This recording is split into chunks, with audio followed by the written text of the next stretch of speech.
चलो बहुत हुआ मजाक। अब शुरू करते हैं अपना चैप्टर कौन सा?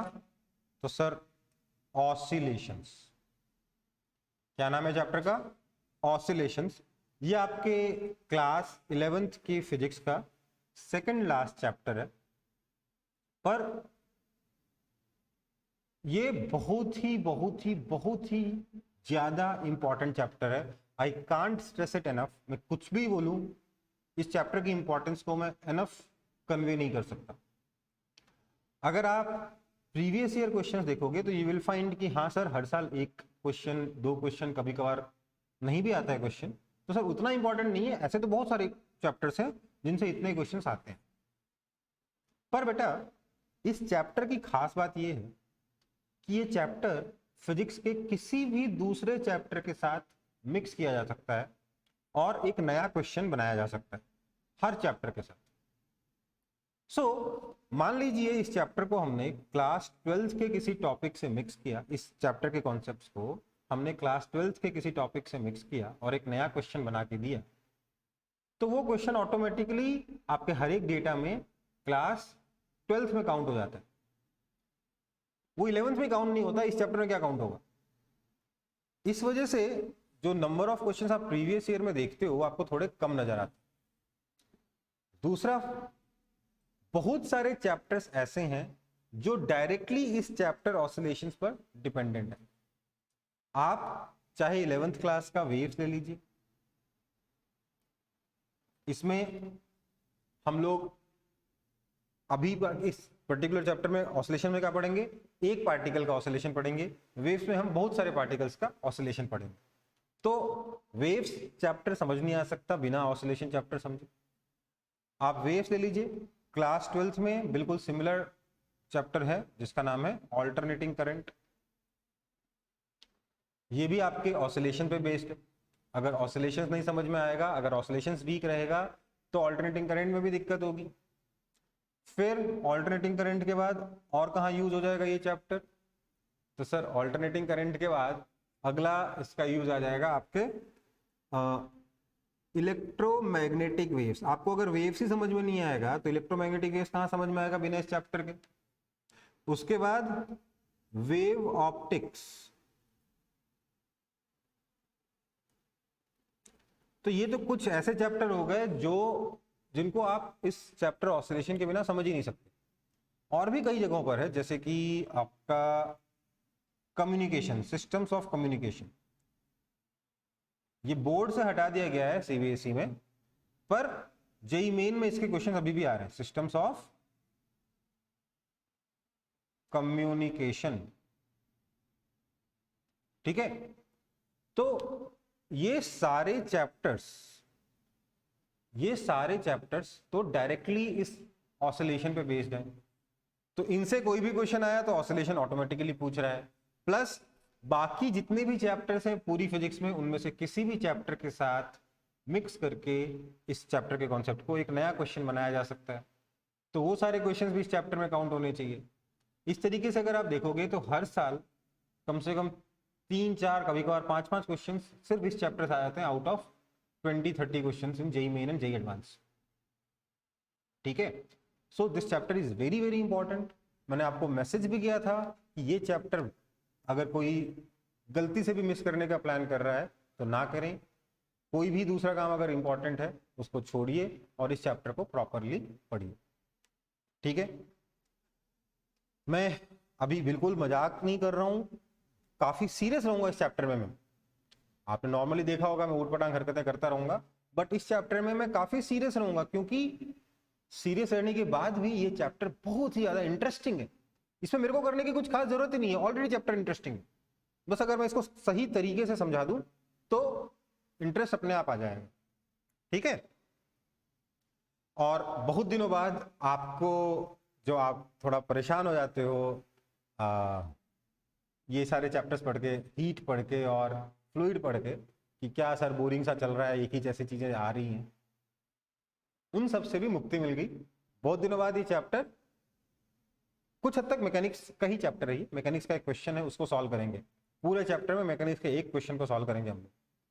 पर चैप्टर शुरू करने से पहले हमें कुछ डेफिनेशंस पढ़नी होंगी जो हम ऑलरेडी पहले से जानते हैं। मैं रिवाइज करा, मुझे पता है आप सब लोग जानते हो, बट फिर भी मैं रिवाइज कराऊंगा, क्योंकि अगर किसी का थोड़ा भी डेफिनेशन ऊपर नीचे, उसको करेक्ट करके मुझे सही जगह लाना है।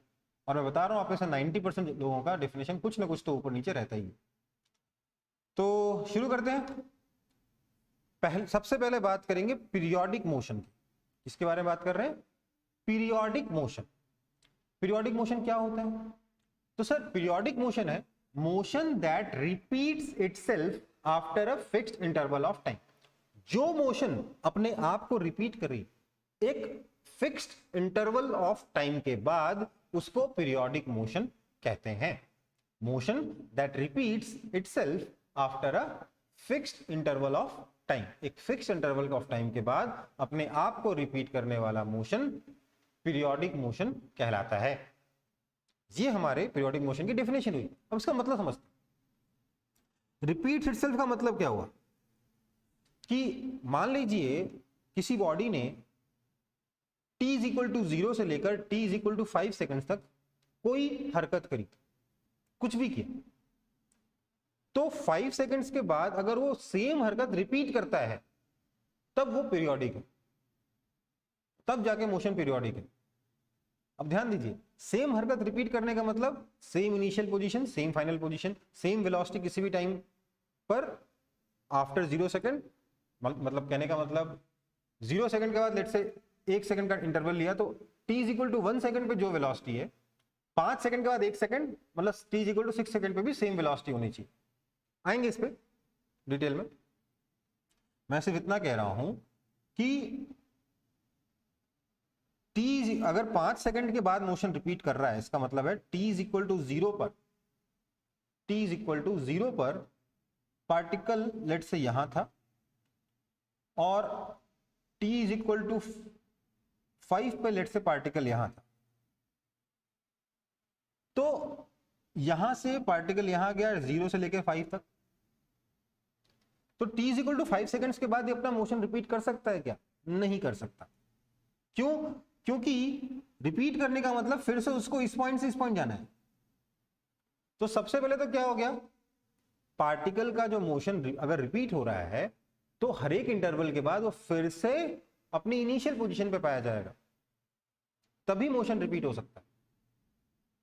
ठीक है, मतलब घूम के उसको वापस अपनी इनिशियल पोजीशन पे आना पड़ेगा, तभी अपना मोशन वो रिपीट कर सकता है।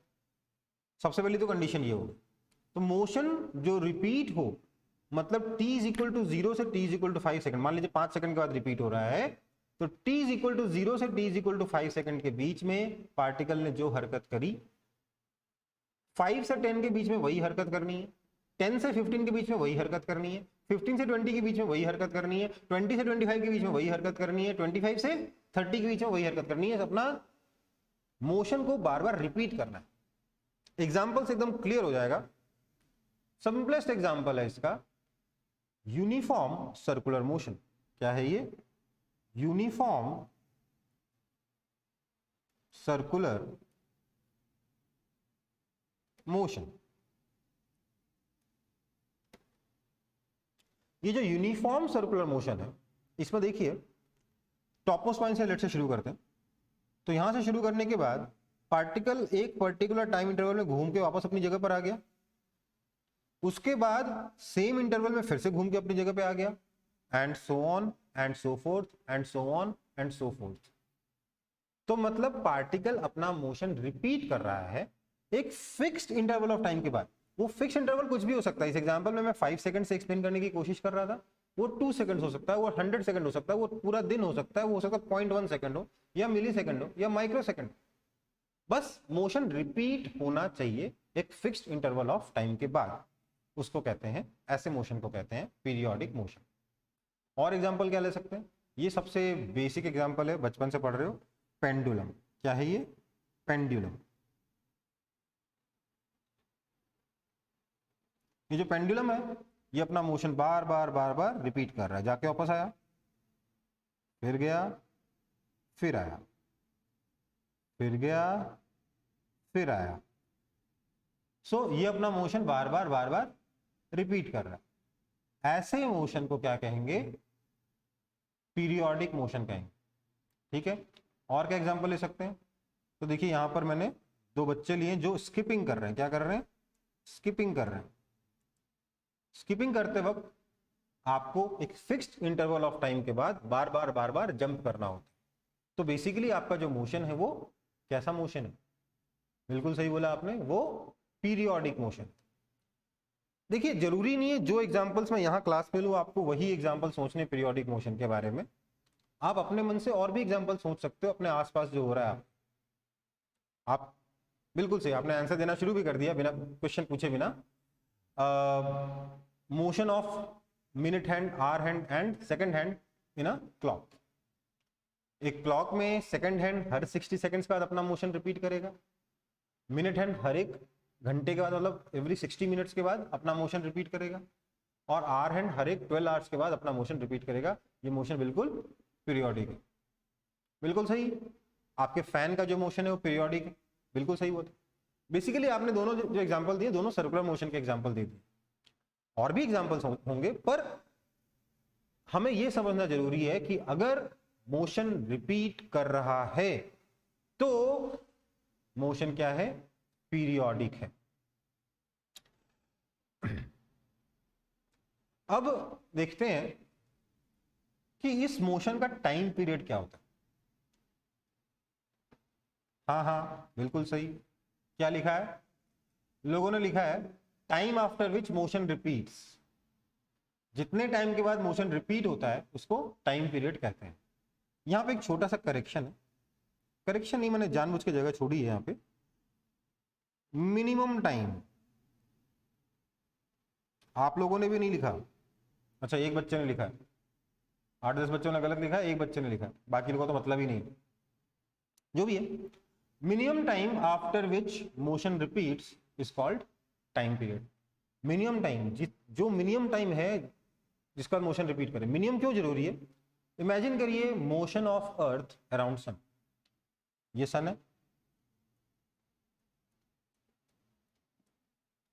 सन के around let's say earth move कर रहा है। सर्कुलर मोशन मान लेते हैं, इलिप्टिकल छोड़ दो अभी के लिए। इसको एक चक्कर काटने में अर्थ को कितना टाइम लगा? 365 डेज लगे। Very good.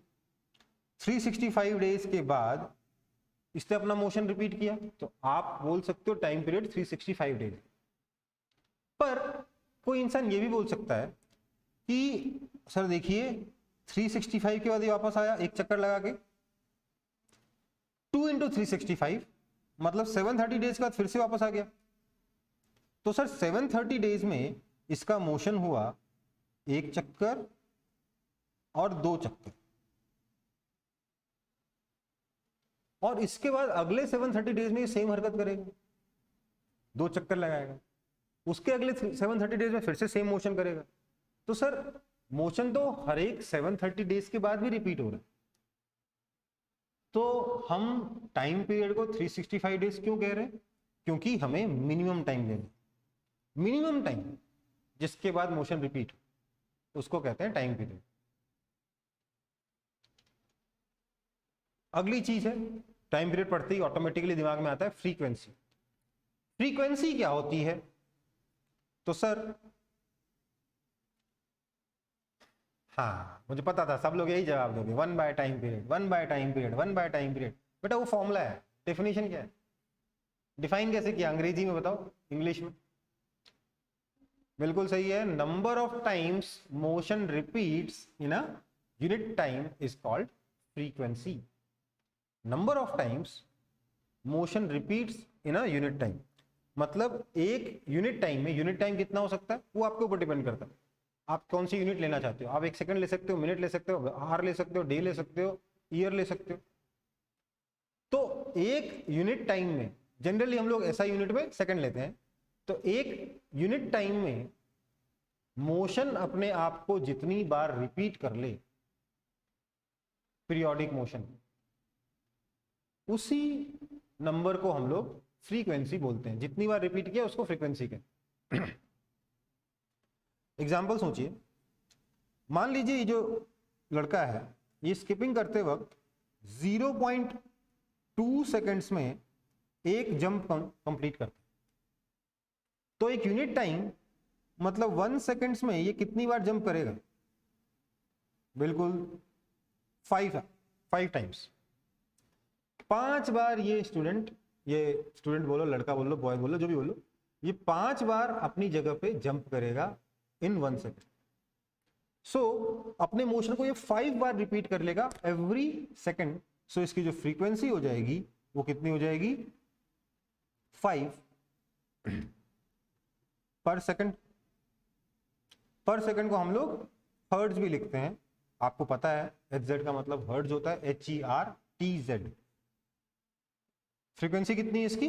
5 पर सेकेंड या फिर 5 हर्ट्ज। और आप अपने से पूछिए, आपने ये नंबर 5 कैलकुलेट कैसे किया? तो आपने बोला सर इस 1 सेकेंड को 0.2 सेकेंड से डिवाइड कर दिया, बेसिकली आपने 1 बाय टाइम पीरियड निकाला। तो ये आपका फॉर्मूला है 1 बाय टाइम पीरियड फ्रीक्वेंसी निकालने का। डेफिनेशन क्या है?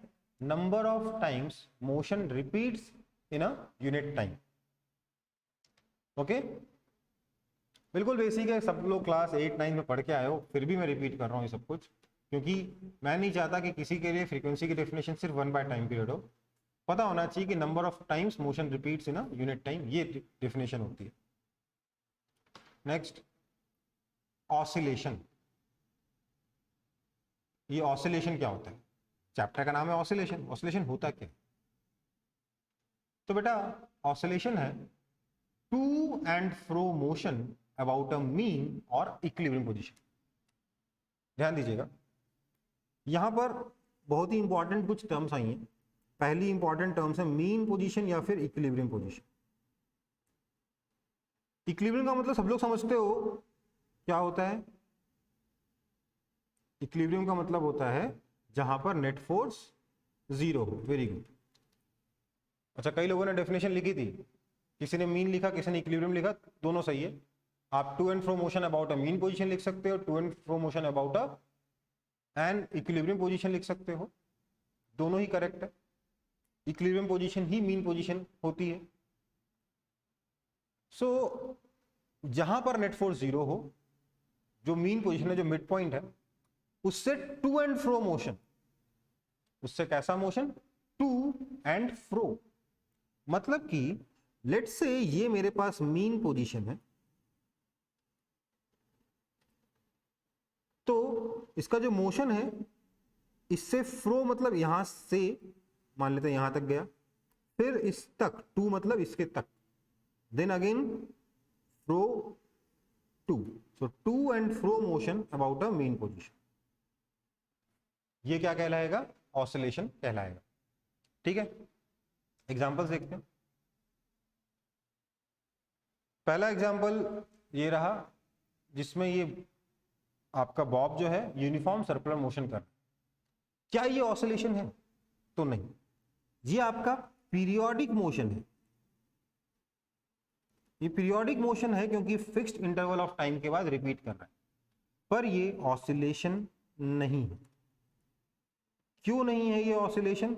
सर मीन पोजीशन कहाँ है, इक्विलिब्रियम पोजीशन कहाँ है? तो यहाँ पे कोई इक्विलिब्रियम पोजीशन नहीं है, कोई मीन पोजीशन नहीं है, इसलिए ये ऑसिलेशन नहीं है, ये सिर्फ पीरियोडिक मोशन। ठीक है, अगला एग्जांपल, ये पेंडुलम। ये मोशन पीरियोडिक है क्या? बिल्कुल है sir, periodic. Fixed interval of time के बाद मोशन रिपीट कर रहा है। क्या ये मोशन ऑसिलेशन है? हाँ सर, ये मोशन ऑसिलेशन भी है। क्यों? क्योंकि यहां मीन पोजीशन है। कहां है मीन पोजीशन? सोचिए, अगर मैं वो केस कंसीडर करूं जब ये स्ट्रिंग वर्टिकल था,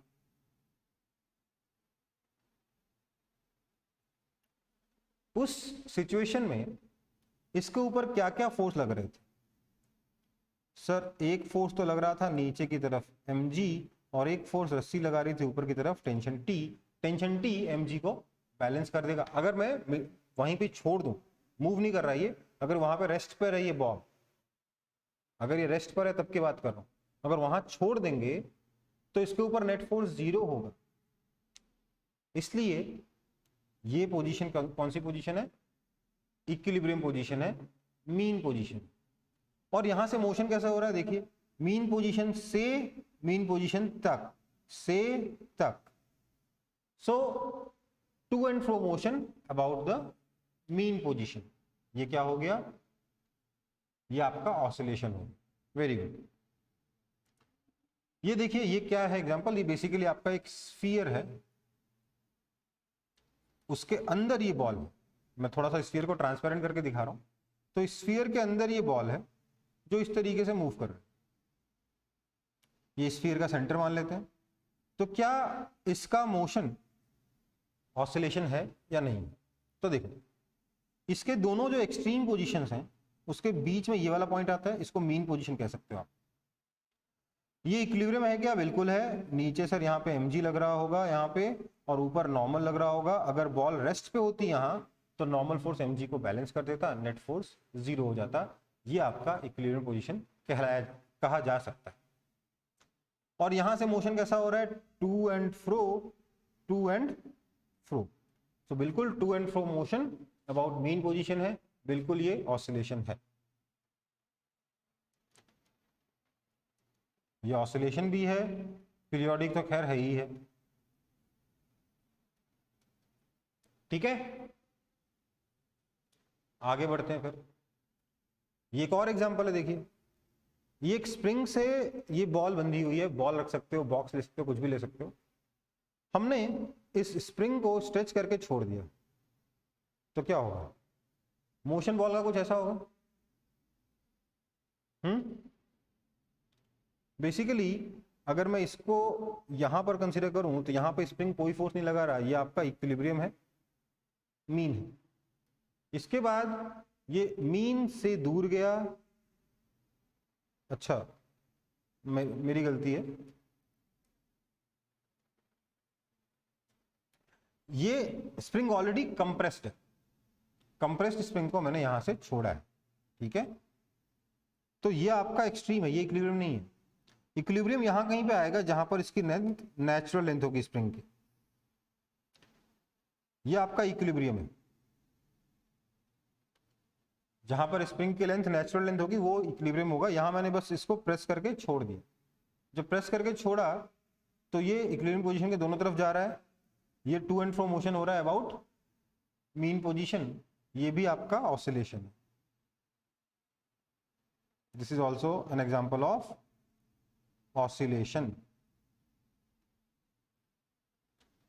नेक्स्ट देखो, एग्जाम्पल्स तो हो गए, अब एक नोट डाल लो,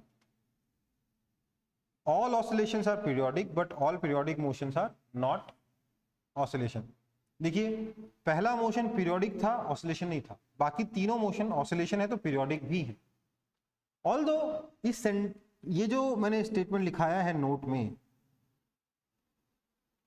ये कितना सच है कितना गलत है इसको हम एक बार फिर से एग्जामिन करेंगे at the end of this chapter, जब हम लोग डैम्प्ड ऑसिलेशन और फोर्स ऑसिलेशन पढ़ेंगे तब। ठीक है, फिलहाल के लिए आपके ऑसिलेशन में क्या होता है, to and fro motion about a mean position और इक्विलिब्रियम पोजीशन। इसमें आपको टू एंड फ्रो मोशन देखना है कि टू एंड फ्रो मोशन हो रहा है कि नहीं हो रहा, और उससे पहले ये देखना है कि मीन पोजीशन या इक्विलिब्रियम पोजीशन एग्जिस्ट करती है या नहीं करती। ठीक है, ओके, कॉपी तो हो गया होगा पिछला वाला पेज। ठीक, नेक्स्ट है रिक्वायरमेंट्स फॉर ऑसिलेशन। ऑसिलेशन की क्या रिक्वायरमेंट्स, मतलब कौन कौन सी फिजिकल कंडीशन मीट होगी तब जाकर ऑसिलेशन होगा, मुझे ये बताना है। ठीक है, फिजिकल कंडीशंस जिनके मीट होने पर ऑसिलेशन हो सकता है ये हमें बताना है। सो रिक्वायरमेंट्स फॉर ऑसिलेशन में क्या क्या है, सबसे पहला है इक्विलिब्रियम पोजीशन या मीन पोजीशन, क्योंकि अगर इक्विलिब्रियम पोजीशन नहीं है, कोई मीन पोजीशन नहीं है, तो ऑसिलेशन होने का चांस ही नहीं है, डेफिनेशन ही नहीं फॉलो होगी, है ना। नेक्स्ट है रीस्टोरिंग फोर्स। रीस्टोरिंग फोर्स का मतलब क्या हुआ, मान लेते हैं ये हमारी इक्विलिब्रियम पोजीशन है, अब यहां पर इसके ऑब्जेक्ट के ऊपर net force 0। Now let's say मैं इस ऑब्जेक्ट को राइट की तरफ डिस्प्लेस करता हूं, तो अगर ऑसिलेशन होना है तो राइट की तरफ डिस्प्लेस करने पे इसको वापस जाना चाहिए। वापस जाने के लिए क्या लगेगा, एक फोर्स लगेगा इक्विलिब्रियम की तरफ, in the direction of equilibrium. Similarly अगर मैं इसको लेफ्ट में डिस्प्लेस करता हूं तो इस पे राइट में फोर्स लगना चाहिए टुवर्ड्स इक्विलिब्रियम। तो ये जो फोर्स है ये कौन सा फोर्स कहलाता है, ये कहलाता है रीस्टोरिंग फोर्स, जो इक्विलिब्रियम को रीस्टोर करने की कोशिश कर रहा है। अगर आप इक्विलिब्रियम को डिस्टर्ब कर रहे हो, अगर आप पार्टिकल को, ऑब्जेक्ट को इक्विलिब्रियम पोजीशन से मूव कर रहे हो, तो ये फोर्स उन ऑब्जेक्ट्स को दोबारा से इक्विलिब्रियम पोजीशन पर ला रहा है। ऐसे फोर्स को रीस्टोरिंग फोर्स कहते हैं। और आपको भी पता है इनको आप कंबाइनली क्या कह सकते हो, क्या कह सकते हो कंबाइनली? बिल्कुल सही है, जब इक्विलिब्रियम पोजीशन के आसपास रीस्टोरिंग फोर्स हो तो हम इसे कहते हैं स्टेबल इक्विलिब्रियम। आप लोग बहुत समझदार हो बेटा, इतने बढ़िया आंसर दे रहे हो ना, सारे क्वेश्चंस के सही आंसर। अभी तक किसी ने गलत आंसर टाइप ही नहीं किया, बहुत बढ़िया। लगे रहो ऐसे ही, मेहनत करते रहो, साथ देते रहो। ये सब जो प्रॉब्लम झेल रहे हो उनसे तो अपन आराम से निपट लेंगे, ठीक है। आगे बढ़ते हैं, अब कुछ एग्जाम्पल्स देखिए। तो सबसे पहले तो मैंने क्या किया, ये टेबल ले ली, टेबल पे मैंने ये स्प्रिंग ब्लॉक सिस्टम रख दिया। पिछली बार बॉल रखा था, इस बार ब्लॉक रख दिया। तो ये जो स्प्रिंग ब्लॉक सिस्टम है, इसमें लेट से ये आपका नेचुरल लेंथ, ठीक है, सॉरी ये नेचुरल लेंथ है। अब इस नेचुरल लेंथ पे अगर आप देखोगे, पेन का कलर चेंज कर लेते हैं थोड़ा। स्प्रिंग की जो नेचुरल लेंथ है, उस नेचुरल लेंथ पे स्प्रिंग कोई फोर्स इस पे नहीं लगा रहा हो, इसलिए ये इक्विलिब्रियम पोजीशन हो गई। पर अगर मैं इसको स्ट्रेच करके आगे ले जाऊं, मैं बॉक्स को लेट से यहां पहुंचा दूं,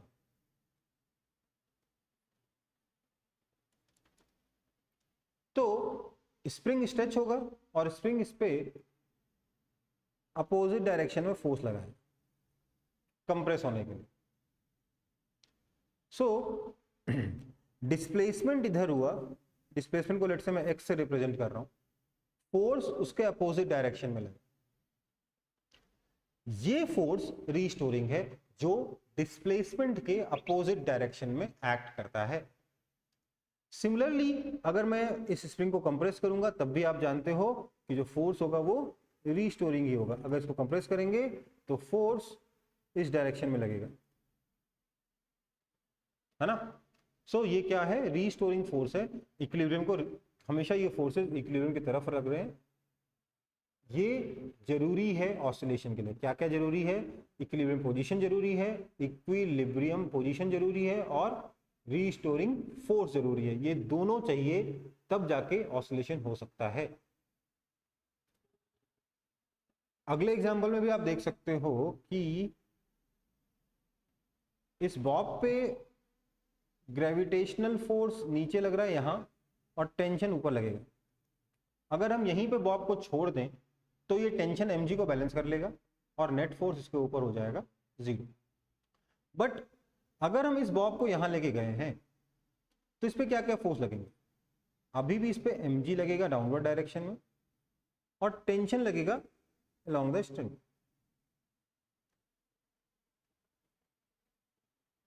बट इस बार क्या होगा, mg का जो एक कंपोनेंट है एक्सट्रीम पोजीशन पर वो तो स्ट्रिंग के लॉन्ग होगा और दूसरा कंपोनेंट ऐसे होगा टेंजेंशियल डायरेक्शन। अगर ये एंगल थीटा है तो ये वाला कंपोनेंट हो जाएगा mg cos थीटा और ये वाला कंपोनेंट हो जाएगा mg sin थीटा। आप देखेंगे टेंशन mg cos थीटा को बैलेंस कर सकता है, लेकिन ये जो mg sin थीटा है इसको कोई बैलेंस नहीं कर सकता। इसलिए ये mg sin थीटा इस बॉब को घुमाकर वापस अपने इक्विलिब्रियम पोजीशन तक लेके आने के लिए तैयार बैठा है। तो यहां क्या लग गया आपका, रीस्टोरिंग फोर्स लग गया। तो अगर रीस्टोरिंग फोर्स एक्ट कर रहा है,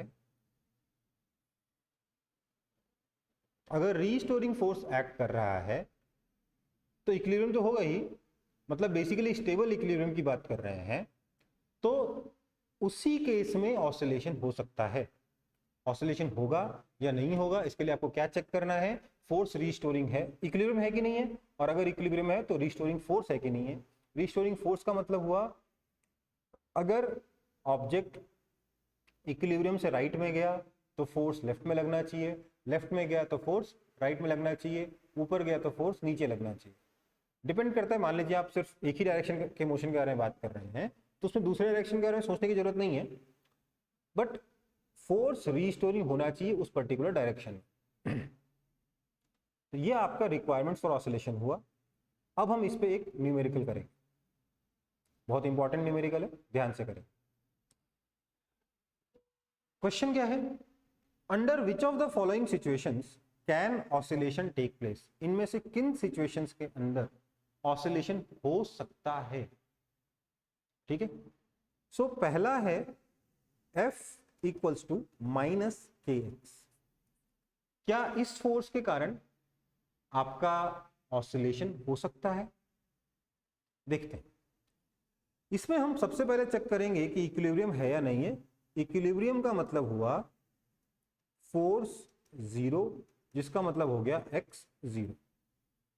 ठीक है, सो ये x is equal to zero मान लेता हूं मैं, यहां पर आपका इक्विलिब्रियम पोजीशन।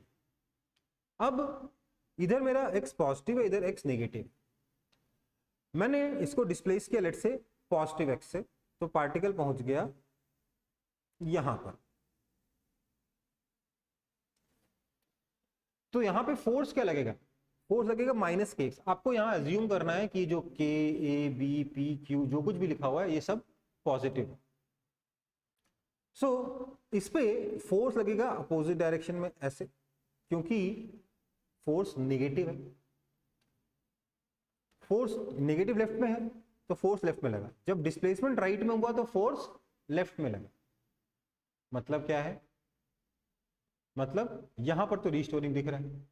अगर डिस्प्लेसमेंट को मैं लेफ्ट में कर दूं, मतलब x को अगर मैं नेगेटिव ले लूंगा तो फोर्स क्या हो जाएगा, फोर्स हो जाएगा पॉजिटिव, मतलब राइट में लगा। तो फोर्स कैसा हो गया, रीस्टोरिंग हो गया।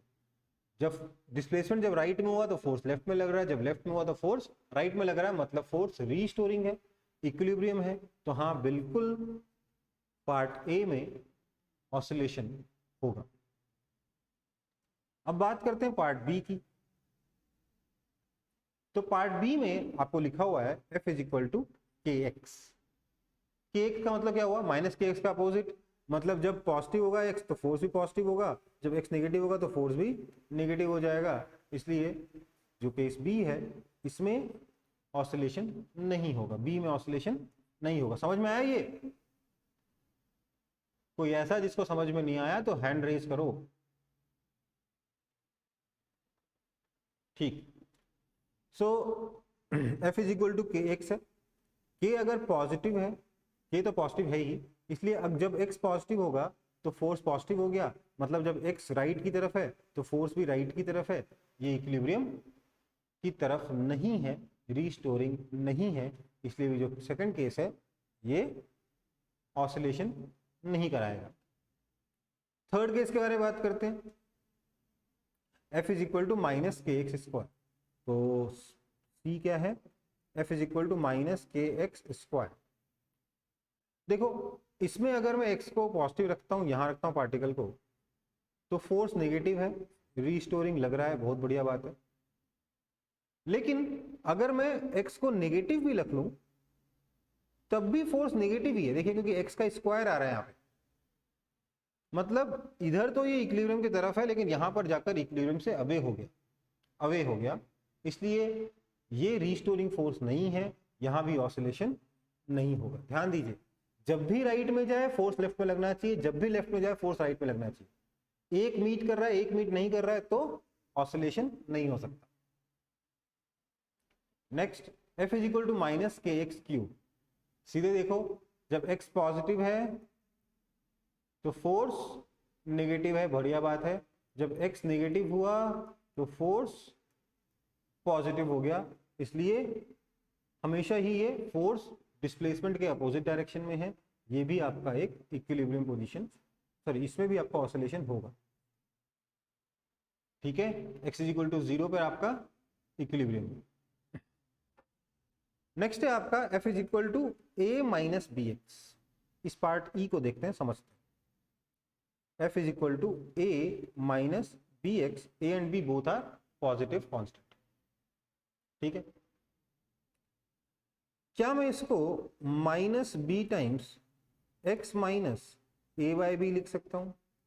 सोच के देखो, 2-3 स्टेप खुद से दिमाग में, कुछ चीजें खुद भी सोचनी जरूरी है। लिख सकता हूं, किसी को आपत्ति है? कुछ नहीं, बस बी कॉमन लिया, माइनस बी कॉमन लिया, तो क्या हुआ x minus a by b. तो यहां पर आप देख सकते हो कि आपका जो इक्विलिब्रियम है वो कहां आ रहा है? तो इक्विलिब्रियम आ रहा है x is equal to a by b पे, क्योंकि जहां पे फोर्स 0 होगा वही आपका equilibrium. Equilibrium x is equal to 0 पर नहीं है, इसलिए ये जो x है this is not your displacement from mean. ये मीन पोजीशन से डिस्प्लेसमेंट नहीं है, बल्कि क्या हो रहा है समझते हैं। मैं थोड़ा सा मिटा रहा हूं पुराना वाला क्वेश्चन का, क्योंकि वो सब आसान था। जब पार्टिकल यहां है, जब x पॉजिटिव है, पार्टिकल यहां है, तो इसके ऊपर मेरा इक्विलिब्रियम मिल सकता है अगर ये वाला x a बाई बी है। मैं काम करता हूं, यहां पे पॉजिटिव लिखना बंद करता हूं, सिर्फ a बाई बी लिखता हूं। ये मेरा इक्विलिब्रियम पोजीशन,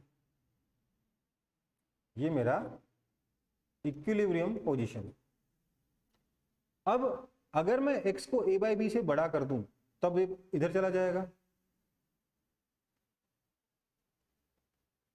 यहां पर क्या है, x greater than a by b है।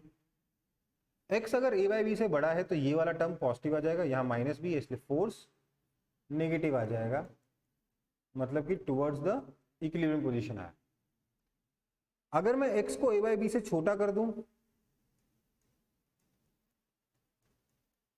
अगर x a बाई बी से छोटा हो गया तो ये नेगेटिव हो गया, माइनस बी करके पॉजिटिव हो गया, माइनस माइनस प्लस हो गया, तो यहां पे फोर्स पॉजिटिव डायरेक्शन में लगेगा।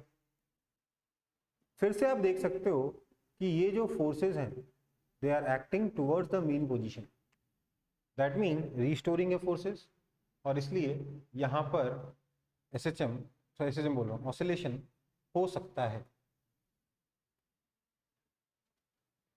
पार्ट एफ देखते हैं। एफ में क्या है, F is equal to p minus q y. यहां पर P और Q दोनों कांस्टेंट है, दोनों पॉजिटिव,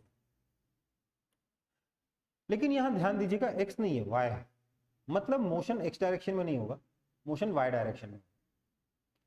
तो फिर से अगर आप y डायरेक्शन में सॉल्व करोगे तो आप बोलोगे इक्विलिब्रियम का मतलब, पार्ट f में अगर आप इक्विलिब्रियम देखोगे तो इक्विलिब्रियम का मतलब हो गया y इज इक्वल, इक्विलिब्रियम निकालने के लिए पहले फोर्स को थोड़ा मैनिपुलेट करते हैं क्योंकि उसकी भी जरूरत पड़ेगी हमें। तो यहां आप लिखोगे force is equal to p minus q y, this means force is equal to minus q times y minus p by q. ये आपका फोर्स है। मतलब क्या हुआ इसका, मतलब इसका ये हुआ कि जब फोर्स 0 होगा, कब होगा फोर्स 0 होगा कब, when y is equal to p by q है, तो ये आपका इक्विलिब्रियम। तो यहां कहीं पे आपका इक्विलिब्रियम, अगर y greater than p by q हो जाएगा तो y greater than p by q, तो फोर्स हो जाएगा नेगेटिव, और जब y less than p by q हो जाए, मतलब यहां है तो y less than p by q है तो ये नेगेटिव इंटू नेगेटिव पॉजिटिव हो जाएगा, तो फोर्स हो जाएगा पॉजिटिव।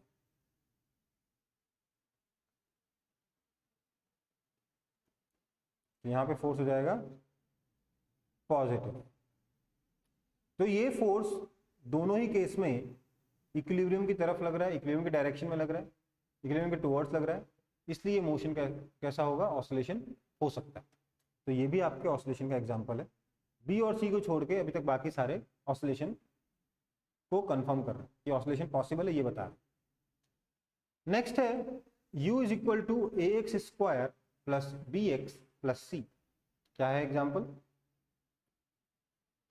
कोई डाउट है? No sir, no no no, किसी को डाउट नहीं है यार? ऐसा ना करो, किसी को तो होगा, नहीं है? चलो, u इज इक्वल टू है हमारे पास a x square plus b x plus c, ये आपकी पोटेंशियल एनर्जी। तो ऐसे में आप लिख सकते हो force is equal to minus d u by d x that is equal to minus 2ax minus b. आप इसको भी सॉल्व करके देखोगे तो this is very similar to this and you will find कि ये भी आपका रीस्टोरिंग फोर्स है। प्लीज खुद से ट्राई करेंगे, मैंने यहाँ पे फोर्स निकाल के दे दिया है, इसके बाद खुद से ट्राई करेंगे। मैं 5 बार 6 बार ऑलरेडी फोर्स का काम कर चुका हूँ, इस बार फोर्स वाला पार्ट आपको दे दिया। मैं बता रहा हूँ यहाँ पर भी ऑसिलेशन होगा। Please F is equal to minus 2ax minus b को खुद से सॉल्व करके ट्राई करिए। ये आपका आज का होमवर्क है, ठीक है? आज की क्लास में SHM इतना ही हो पाया, इससे नेक्स्ट क्लास में हमें पूरी क्लास SHM को मिलेगी। आज तो प्रॉब्लम डिस्कशन कर रहे थे पहले, तो नेक्स्ट क्लास में हम लोग अच्छा खासा मैटर इस चैप्टर का कवर कर लेंगे, ठीक है बेटा? समझ में आया आज की क्लास में जो भी हुआ? क्या हुआ है सर? कुछ हुआ ही नहीं है। क्या पढ़ाया आपने? आपने पहले तो सर बस डेफिनेशन बताई इसकी, टाइम आपने डेफिनेशन बताई सर पीरियोडिक मोशन की, टाइम पीरियड की, फ्रीक्वेंसी की, आपने बताया ऑसिलेशन क्या होता है, उसका अब बता रहे हो ऑसिलेशन की कंडीशन क्या होती है, उसके ऊपर क्वेश्चंस कर रहे हैं हम लोग। तो देखो, आपने अभी तक इस चैप्टर में कुछ भी न्यूमेरिकल पढ़ा नहीं है, बट ऑलरेडी न्यूमेरिकल सॉल्व कर रहे हैं हम लोग। इस लेवल का चैप्टर है ये। चैप्टर डिफिकल्ट नहीं कह सकते, पर टाइम ढूंढता है आपका, आपकी प्रैक्टिस के बिना ये चैप्टर कंप्लीट नहीं होता है, ठीक है? चलो फिर नेक्स्ट क्लास में मिलते हैं, तब तक के लिए tata bye bye, thank you.